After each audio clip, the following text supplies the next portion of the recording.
प्यारे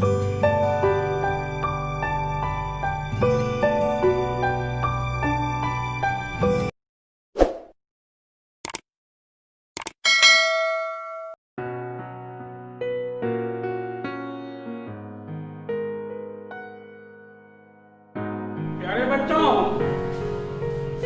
आपके वर्ग में हम माइक्रोब्स पर चर्चा कर रहे हैं और माइक्रोब्स में उनके सभी क्लासेस की चर्चा हो चुकी है बच्चों। उनके क्लास के कैरेक्टर्स, उनसे होने वाले बेनिफिट और उनसे होने वाले हार्म की चर्चा हो चुकी है बच्चों। आपने पढ़ा है कि माइक्रोब्स में 5 क्लासेस, पहला क्लास बैक्टीरिया, दूसरा क्लास आपका ये वायरस, तीसरा क्लास एल्गी, चौथा फंजाई और लास्ट क्लासेस वायरस था। वायरस को हम सभी लोग सजीव एवं निर्जीव मानते हैं बच्चों। क्यों मानते हैं उस पर चर्चा हो चुकी थी। आज का जो चैप्टर है आपका, ये लास्ट चैप्टर माइक्रोब्स का, कंजर्वेशन ऑफ फूड या फूड कंजर्वेशन। फूड कंजर्वेशन ये लिटरेचर टाइप का टॉपिक है बच्चों। फूड कंजर्वेशन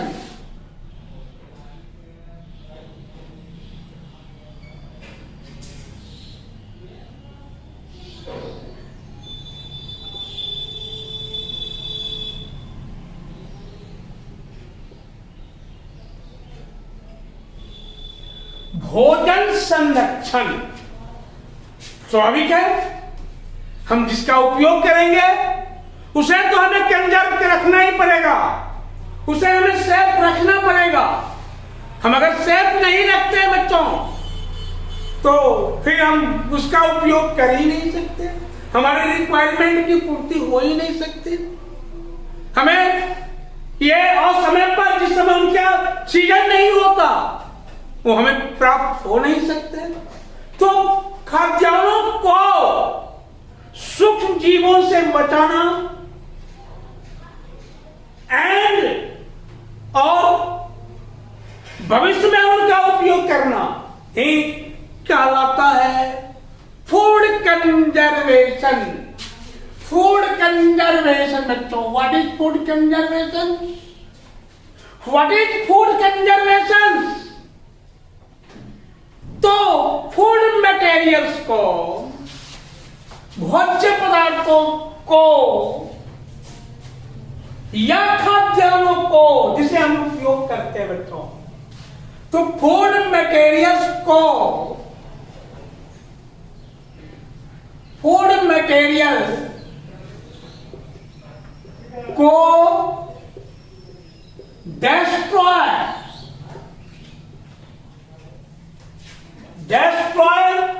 होने से बचाना,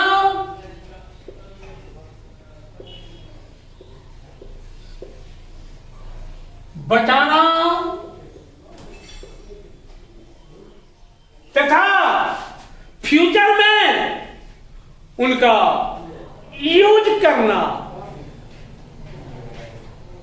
यही कहलाता है। तथा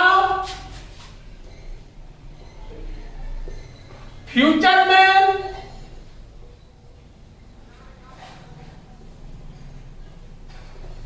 उनका यूज करना, ही फूड कंजर्वेशन कहलाता है बच्चों। फूड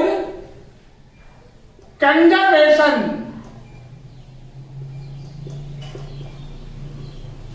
फूड कंजर्वेशन कहलाता है।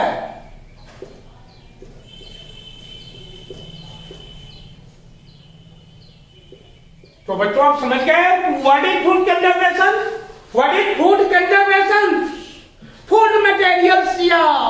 खाद्यान्नों को डिस्ट्रॉय होने से बचाना, सूक्ष्म जीवों से उनकी रक्षा करना और फ्यूचर में यूटिलाइज करना आपका फूड कंजर्वेशन या भोजन संरक्षण कहलाता है। हमें अक्सर वेजिटेबल और फलों को रेफ्रिजरेटर में रखकर, क्या आपके घर में है रेफ्रिजरेटर? रेफ्रिजरेटर में रखकर उनका भंडारण करते हैं। क्या करते हैं? नहीं करते हैं। छोटे पैमाने पर मसाले, स्पाइस को बोलते हैं, मसाले, दालों, पल्सेस और अन्य अनाजों को भंडारण हम सुखा कर करते हैं। ऐसा करने से उनमें मौजूद ये मॉइस्चर नष्ट हो जाता है और मॉइस्चर जब नष्ट होगा तो आप जानते हो ना बच्चों कि नमी में, मॉइस्चर में और मैक्सिमम टेम्परेचर में फंजाई, बैक्टीरिया खाद्यान्नों को बहुत डिस्ट्रॉय करते हैं, उन पर काफी अटैक करते हैं।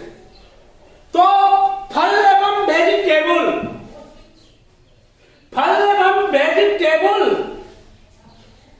कौन मिनिमम टेम्परेचर पर उसका हम क्या करते हैं?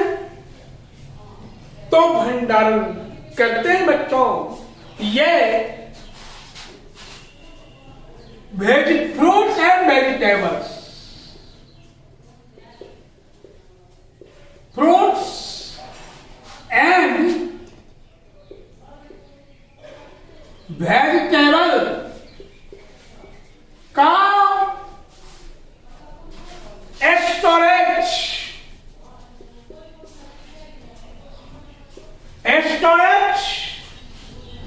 लोअर स्केल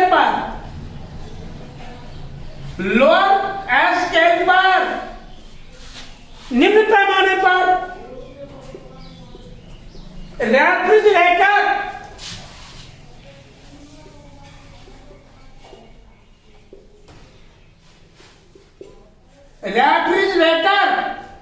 हिंदी में शीतक, इसका नाम है हिंदी, शीतक में किया जाता है।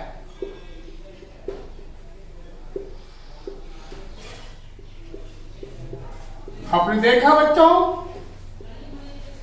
और लार्ज स्केल पर भी,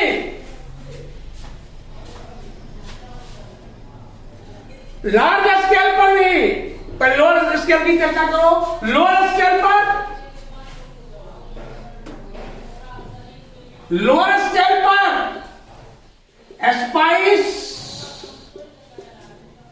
स्पाइसेस, पल्सेस,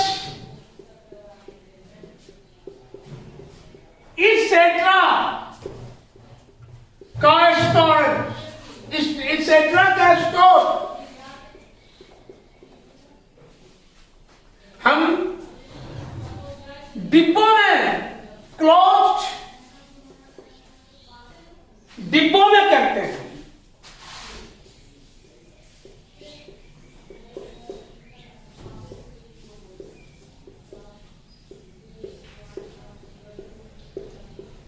इसके बाद देखता हूं ये फूड, खास करके आपने इन ये भोज्य पदार्थों का भंडारण नमी वाले स्थानों में नहीं किया जाता। इस अवस्था में ये कुछ समय तक सामान्य रहते हैं। इसके विपरीत दूध, मांस, सब्जियां, फल, पके भोजन एवं सामान्य अवस्था में कुछ समय तक छोड़ दिए जाते हैं बच्चों। ये सूक्ष्म जीव तो हैं, माइक्रोब्स जैसे fungi, bacteria, et cetera higher temperature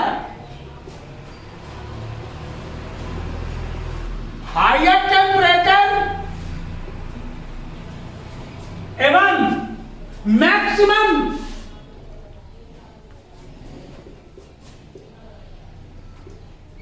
moisture पर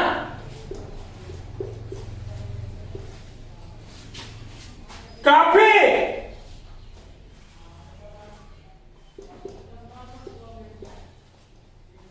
एक्टिव हो जाते हैं, काफी सक्रिय हो जाते हैं बच्चों। आप इसे याद रखोगे। अगर हम इसे नॉर्मल टेम्परेचर पर, नॉर्मल प्रेशर पर ये स्टोर नहीं करते हैं, फूड मटेरियल का स्टोर नॉर्मल टेम्परेचर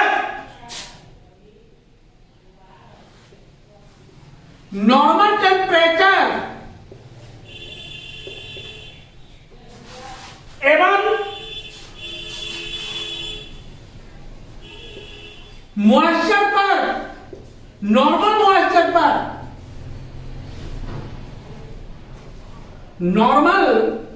मॉइस्चर पर नहीं करने से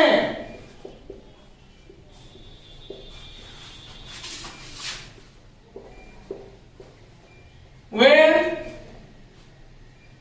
क्या होते हैं, तो पॉइजनिंग, उसमें पॉइजन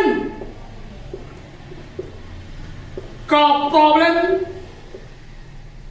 क्रिएट हो जाता है, उत्पन्न हो जाता है। पॉइजन का प्रॉब्लम क्रिएट हो जाता है बच्चों, जिसे लेने पर या खाने पर, जिसे लेने पर या जिसे खाने पर एक भयंकर डिजीज, फूड पॉइजनिंग,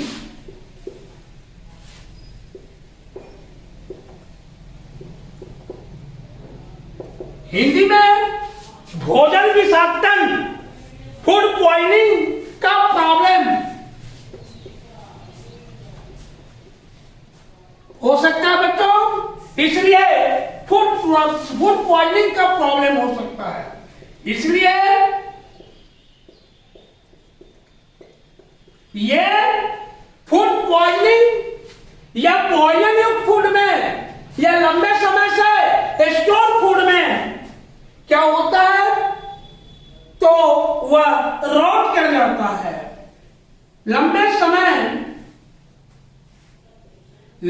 समय से स्टोर फूड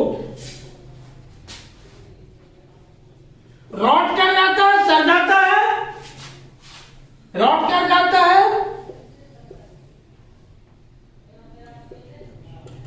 रॉट कर जाता है बच्चों, जिनके सेवन से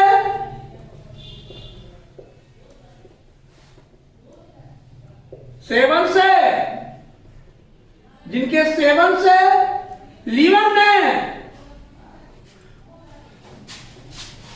लीवर का फंक्शन डिस्टर्ब हो सकता है, बाधित हो सकता है बच्चों। इस चीज को आप याद रखो, डिस्टर्ब हो सकता है। तो कभी भी हमें लंबे समय से स्टोर फूड का, खास करके विकारीय भोज्य पदार्थों का हमें सेवन नहीं करना चाहिए बच्चों। आपको यह सोचना पड़ेगा। तो मॉइस्चर की उपस्थिति के आधार पर अभी हमने चर्चा की आपसे कि क्योंकि मॉइस्चर और टेम्परेचर फूड मटेरियल को डिस्टर्ब करता है, तो मॉइस्चर की उपस्थिति के आधार पर ये हमारे भोज्य पदार्थ जो है, ये दो प्रकार के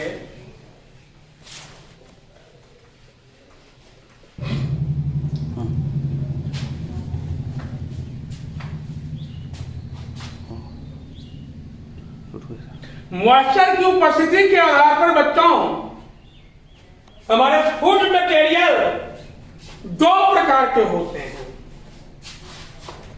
मॉइस्चर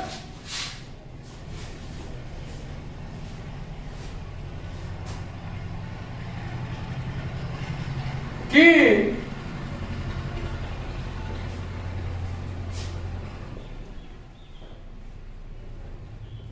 उपस्थिति के आधार पर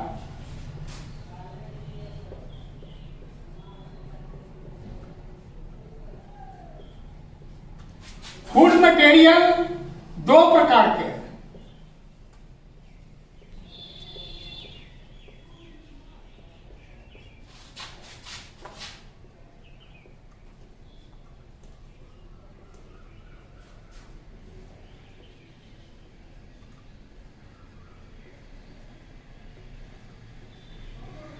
होते हैं पहला पेरिसेबल, पहला आपका पेरिसेबल फूड मटेरियल।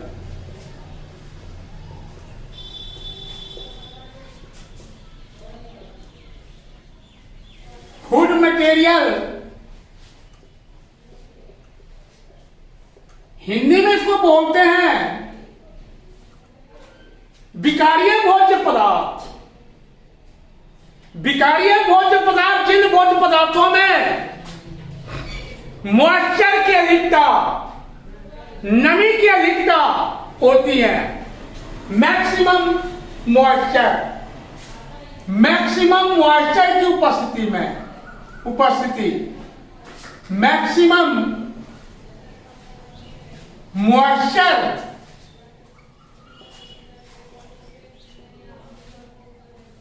की उपस्थिति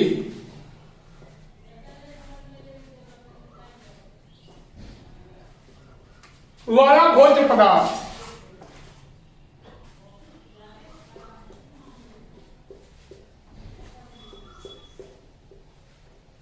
वाला फूड मटेरियल।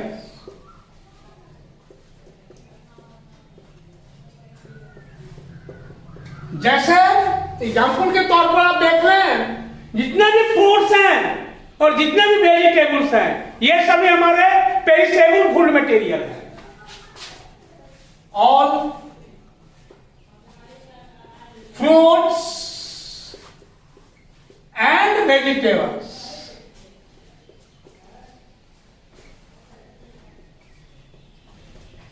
बच्चों, ये सभी फल और सब्जियों में नमी की प्रचुरता होती है, नमी की अधिकता होती है। अगर सही रूप से इसको हम स्टोर नहीं करते हैं, इसका हम कंजर्वेशन नहीं करते हैं, तो फ्यूचर भी हमारे उपयोग के लायक नहीं रहेगा। ये इनको डिस्ट्रॉय होना, इसमें इमीडिएटली मॉइस्चर ग्रो कर जाता है बच्चों। ये इमीडिएटली इसमें फंगाई बैक्टीरिया ग्रो कर देता है और ऐसे भोज्य पदार्थ में ये पॉइजन रिलीज करके उसे रोटेट करता है और अंत में वह हमारे उपयोग के लायक रहते ही नहीं बच्चों।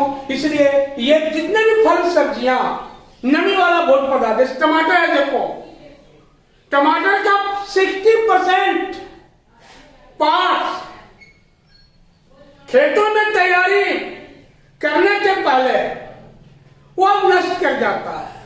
40% को हम कंजर्व करके रखते हैं।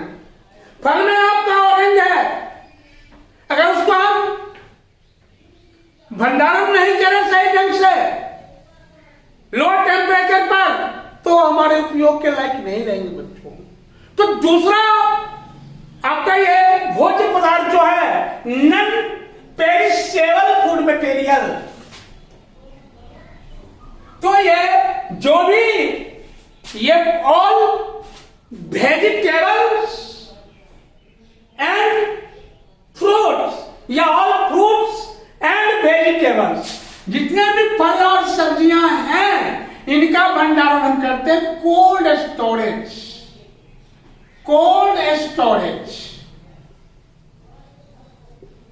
शीत भंडारण। आलू है, कहां रखते हैं? कोल्ड स्टोर में रखते हैं। फल है, कहां रखते हैं? कोल्ड स्टोर में रखते हैं।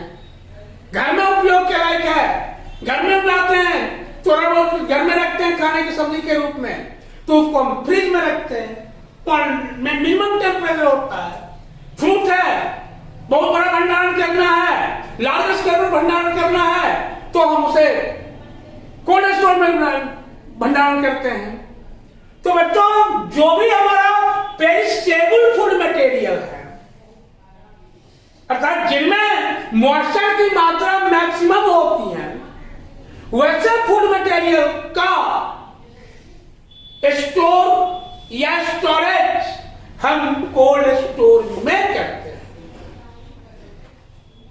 दैट मीन्स सभी फ्रूट्स एंड वेजिटेबल्स का स्टोरेज कोल्ड स्टोर में किया जाता है बच्चों। और दूसरा भोज्य पदार्थ है नन पेरिशेबल फूड मटेरियल।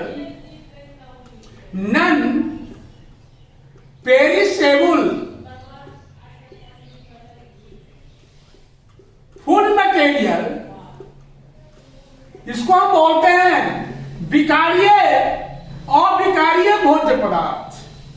अविकारीय भोज्य पदार्थ वैसे भोज्य पदार्थ जिनमें मॉइस्चर का परसेंटेज मिनिमम होता है, दैट मीन्स वाटर मिनिमम होता है, वैसे भोज्य पदार्थों को हम कहते हैं perishable, non perishable food material.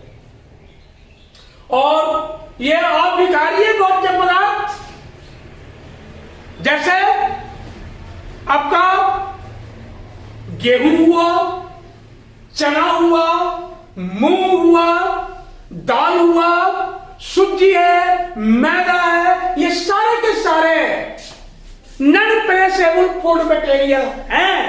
और इन फूड मटेरियल का भंडारण हम लोअर स्केल पर भी करते हैं अपने घरों में, और हायर स्केल पर भी करते हैं अपने घरों में बच्चों। और मैक्सिमम इलाज में हम बड़े बड़े भंडारणों में करते हैं, साइलो बना के करते हैं, साइलो स्टोरेज करते हैं बच्चों। तो ये जितने भी फूड मटेरियल जिनमें मॉइस्चर बहुत कम होता है, वैसे फूड मटेरियल को नॉन पेरिशेबल फूड मटेरियल कहते हैं बच्चों। और जैसे इसमें देख सकते हैं सभी व्हीट,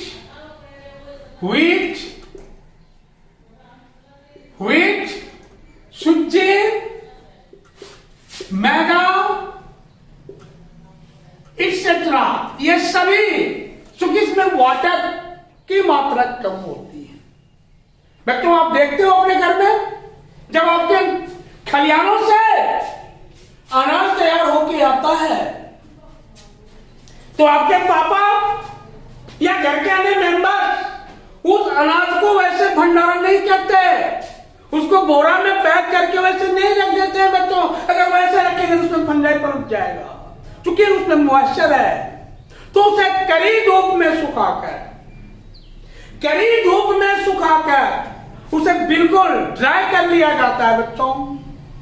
और जब वो ड्राई हो जाता है तो उसमें मॉइस्चर की मात्रा नियर अबाउट 14% तक हो जाता है। अब कैसे कहोगे सर 14% तक होता है, हम कैसे समझेंगे? वो हम कोई मशीन तो नापने वाली नहीं है। तो हाँ है, आपका दांत बता देगा। दांत के अंदर उस दाने को दाबोगे तो कटकी आवाज करेगा, तो समझो यह भोज्य पदार्थ हमारा स्टोर करने लायक है, क्योंकि इसमें नमी की मात्रा नियर अबाउट हो सकता है 14%। 14% पर हम अपने खाद्यान्नों को, अपने फूड मटेरियल्स को, जिसका उपयोग हम भविष्य में करेंगे, हम उसे स्टोर कर सकते हैं बच्चों। तो ये जितने भी नॉन पेरिशेबल फूड मटेरियल हैं, उनको हम कहां स्टोर करते हैं? एक तो आपने देखा कोल्ड स्टोर, एक आपने क्या देखा? Cold storage. ये कोल्ड स्टोरेज। और दूसरा हायर स्टोरेज, जहां टेम्परेचर मैक्सिमम होगा। जहां पर टेम्परेचर मैक्सिमम होगा और नन विकार्य भोज्य पदार्थों को हम ड्राई स्टोरेज में काफी स्टोर करेंगे। ड्राई स्टोरेज, ड्राई स्टोरेज मेरे प्यारे बच्चों, तो कोल्ड स्टोरेज, ड्राई स्टोरेज वह स्टोरेज जिसमें भोज्य पदार्थों का भंडारण हम क्या ये हॉट स्टेज में करते हैं, नमी रहित स्थानों में करते हैं। तो वैसे स्टोरेज को ड्राई स्टोरेज, और सभी ड्राई स्टोरेज में, ये ड्राई स्टोरेज में सभी नॉन पेरिशेबल फूड मटेरियल को स्टोर किया जाता है। और कोल्ड स्टोरेज वह भंडारण जहां मॉइस्चर, जहां ठंड मैक्सिमम होता है। कोल्ड पर फूड मटेरियल का स्टोर करना ही कहा जाता है कोल्ड स्टोरेज। और कोल्ड स्टोरेज में बच्चों हम विभिन्न प्रकार के फल एवं सब्जियों का स्टोरेज करते हैं।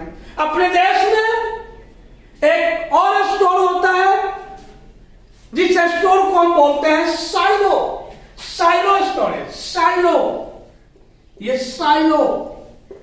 तो साइलो एक लार्ज स्केल पर खाद्यान्नों का स्टोर, तो store of food material on large scale, store of food materials, store of food materials on large scale, बड़े पैमाने पर, on large scale, on large scale called silos, silos। बताओ ये साइलो में क्या होता है? तो बड़ा बड़ा ये ड्रम टाइप का कंस्ट्रक्शन बना करके उसमें खाद्यान्नों का भंडारण किया जाता है। और भारत सरकार के द्वारा, गवर्नमेंट के द्वारा एक एफसीआई अपने देश में व्यवस्था है, FCI food corporation of India, food corporation of India, जिसमें नॉन पेरिशेबल मटेरियल को, जिसमें नॉन पेरिशेबल फूड मटेरियल को स्टोर करके क्या फ्यूचर के लिए ये खाद्यान्नों को स्टोर करके रखा जाता है बच्चों। और इस खाद्यान्नों का उपयोग हम फ्यूचर में करते रहते हैं। तो अभी हमने देखा on the presentation of moisture, on the presentation of moisture, हमारे भोज्य पदार्थ दो प्रकार के, पहला पेरिशेबल फूड मटेरियल और दूसरा non perishable food material. Perishable food material में हम सभी नमी वाले भोज्य पदार्थों का, जिसमें नमी का परसेंटेज मैक्सिमम होता है, उन भोज्य पदार्थों का स्टोरेज करते हैं। और कहां करते हैं? तो कोल्ड स्टोर में करते हैं, जैसे सारे के सारे फल एवं सब्जियां। और वैसे मैंने नॉन पेरिशेबल भोज्य पदार्थों का भंडारण हम ड्राई स्टोर में करते हैं, जहां नमी की मात्रा बहुत कम होती है बच्चों। और ये लार्ज स्केल पर भंडारण अपने देश में होता है। ये साइलो, जिसमें गवर्नमेंट की भी बहुत बड़ी भूमिका होती है, FCI food corporation of India, भोजन लिमिटेड, भोजन का कॉर्पोरेशन, भोजन का स्टोर कर लेना। और ये साइलो भंडारण में लार्ज स्केल पर होता रहता है बच्चों। और इन खाद्यान्नों का भंडारण करके हम फ्यूचर के लिए हम इन्हें प्रोटेक्ट या कंजर्व रखते हैं, ताकि भविष्य में फ्यूचर में हम उनका यूज करते रहेंगे बच्चों। तो अब आइए बच्चों थोड़ा सा हम और जान लें भोजन संरक्षण की विधियां। ये तो आपको बताया नॉन पेरिशेबल और पेरिशेबल फूड मटेरियल का कंजर्वेशन। और ये जेंडर कंजर्वेशन जो है, ये दो तरह से, जीवाणु नाशन प्रणाली और दूसरा जीवाणु निष्क्रिय प्रणाली। ये conservation, methods of conservation, food conservation.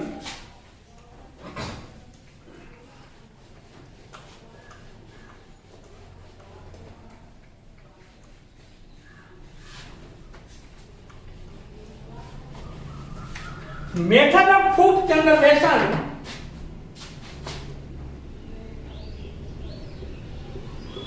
Method of food conservation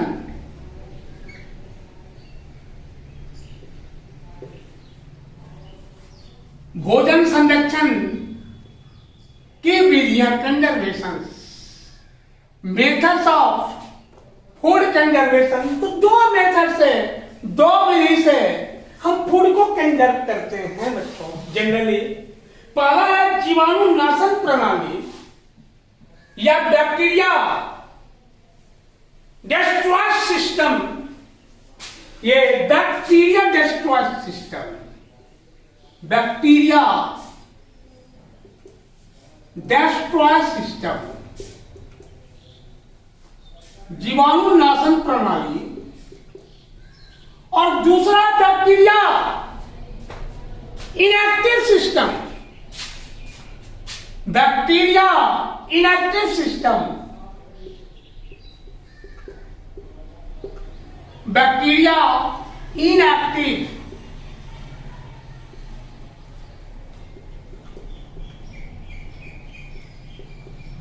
ये दो मेथड से हम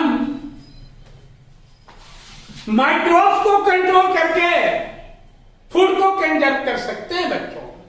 ये बैक्टीरिया डिस्ट्रॉय सिस्टम और bacteria inactive system.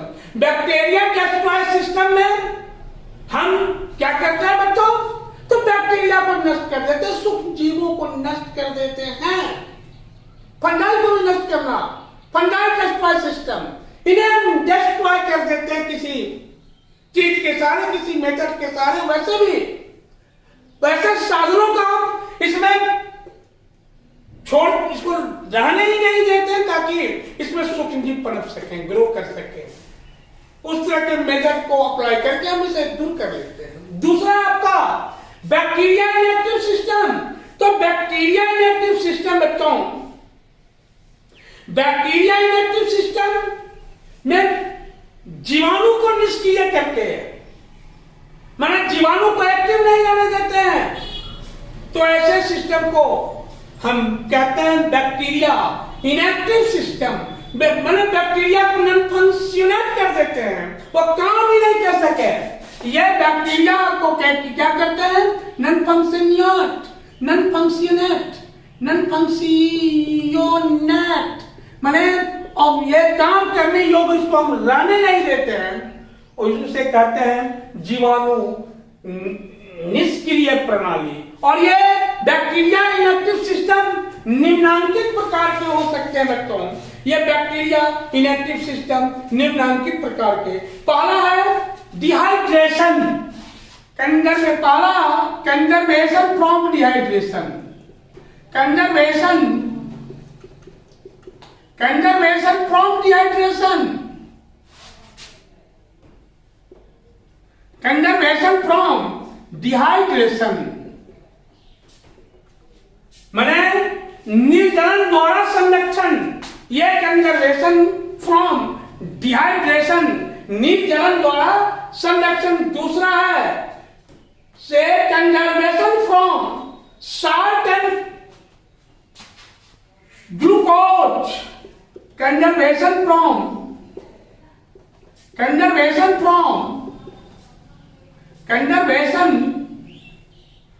Salt and glucose, शर्करा जिसको बोलते हैं, शुगर, चीनी। Conservation from salt and glucose. तीसरा है ये डीप, ये खाद्य पदार्थों का स्वरूप बदलकर चेंजिंग ऑफ फॉर्म, रूप, चेंजिंग ऑफ फॉर्म और फूड मटेरियल, खाद्य पदार्थों का, फूड मटेरियल, खाद्य पदार्थों का रूप बदलकर। इसके बाद है कंजर्वेशन फ्रॉम फ्रीज, कंजर्वेशन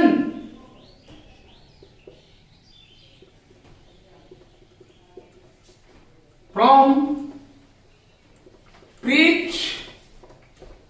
इसके बाद है बच्चों, ये फूड मटेरियल का कंजर्वेशन आपका जो है, इसको हम डीप फ्रीजिंग भी बोल सकते हैं या deep freezing, deep freezing, deep freezing. और उसके बाद ये फूड मटेरियल का कंजर्वेशन जो है बच्चों, डीप फ्रीजिंग के बाद conservation from chemicals, conservation from chemicals, conservation from chemicals, रसायनों का उपयोग करके। और बच्चों ये लास्ट में आपका जो है ये कंजर्वेशन का रेडिएशन, रेडिएशन विकिरण, विकिरण, कंजर्वेशन फ्रॉम रेडिएशन भी लिख सकते हो। और vacuum packing, vacuum packing last, ये इन सारे के सारे वैक्यूम पैकिंग, इन सारे के सारे प्रोसेस का इनको यूज करके हम बैक्टीरिया को इनएक्टिव कर सकते हैं।